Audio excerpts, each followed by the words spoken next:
معكم الشيرات، واش حوالكم؟ ان شاء الله تكونوا كاع بخير.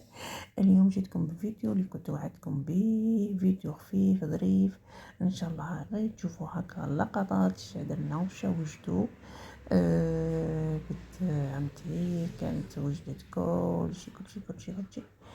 هنا كانت دارت الكاطو، هنايا هذا كان دارت المقرود، البقلاوه والصابلي.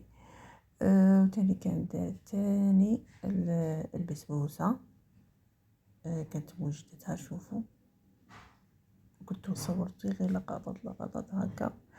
ان شاء الله حبيتي يعجبكم الفيديو، ما تنسوناش باللايك والاشتراك هكا باش يوصلكم اي جديد من يوميات مطبخ نسري. لنا كانت دارت القهوه وليجي، كانت وجدت الصاليه، وجدت كلشي. هنا انا وريت لكم غير لقطات الشيرات، ما كنتش فاهميت كلشي. هنا كانوا وجدوا يجيو وجدوا صوالح، هنا كانوا جابوا صوالحهم، كانوا جابوا ديسير، جابوا مخلط هكا بالكوكاو بالدراجي.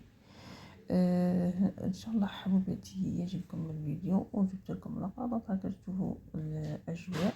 ما بغيتش نفهمي كلشي نصورها، راكم عارفين كاين يبغي كاين ما يبغيش. وان شاء الله حبيباتي تنتظروني في فيديو اخر، ووصفه ان شاء الله غادي نديرها لكم. ما تنسوناش بدعواتكم حبيباتي، وكلشي مبروك نقولها بنت عمتي. هنا كلشي وجدوه، وهنايا هنا وجدنا رواحنا وكعارفين قبل ما يجوا. ونقولها ألف مبروك حبيبتي بنت عمتي. إن شاء الله بالطيب والهنا إن شاء الله. ونقول لكم حبيباتي